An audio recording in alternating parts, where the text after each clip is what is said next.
For our beading lesson today, we're going to make a leather cuff that's studded with crystals. So it's a little bit of riveting, which is fun, especially when you're using leather and some metal components. So take a look at these bracelets. These are really simple to do, and the beautiful thing about it is it doesn't have to be perfect, because you can see they're all fairly evenly spaced, but when you wear it around your wrist, like pick it up and bend it, nobody's going to see the whole thing at the same time. So it's okay if they're a little bit off center. It's all right. So to get started, what you'll do is use a permanent marker on the back of your bracelet blank. So this is a pre-cut leather cuff that has a snap attached to it. And what I do is just take my permanent marker and make my dots toward the center of the leather across the back. That way you'll know where to punch your holes. And you can use a leather hole punch for this, or if you have a power punch type of tool, you could use that. And what you do is bring your tool onto the smallest setting. You can alternate the tops here, and then punch your hole right over the dot that you made. So you're just going to punch out all of your little marks from the back here. And there are lots of different ways that you can embellish the front.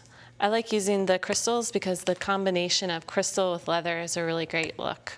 And you can use a lot of different colors, because Swarovski comes in so many different colors. It's easy to make it your own. So to customize this now, what I'm going to do is bring it over to my block. And here you want to use a two-part compression rivet. And I'm using a different color so that you can really see it. What you'll do is bring the back of the rivet up through the back of the leather. You want to make sure that you're working now on the front of the bracelet. Then lay your little cup on top. And this is the part that's going to hold the crystal in place. But first we have to attach it. So now I have a cap for my rivet, and just press that onto the top of that post, and it should settle down inside. All right, so now you'll use your rivet setting tool on top of the rivet. And this has a little concave surface, but if you have any type of metal piece like this that you can use to attach the rivet, you just want to be able to strike it with your hammer. So I'm using a brass hammer for this on top of my block, and just give it a couple of good whacks.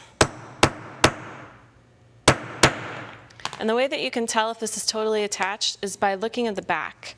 So see, my rivet is really nice and flush against the back of my bracelet here, so I know that I did a good job on attaching it and it's ready to embellish.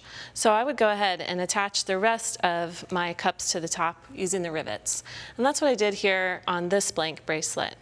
Now, one nice thing about having this already set up and not gluing as you go, of course, is your drying time, but also you can experiment a little bit with color.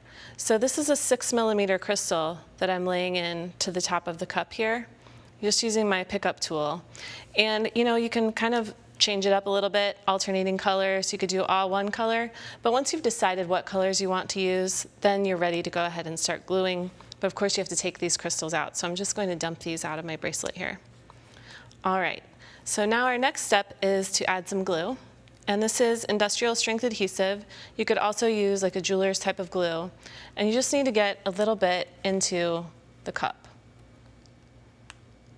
All right, now if you get too much like I did there, then just use a piece of scrap paper, whatever, to get your little bit of extra out,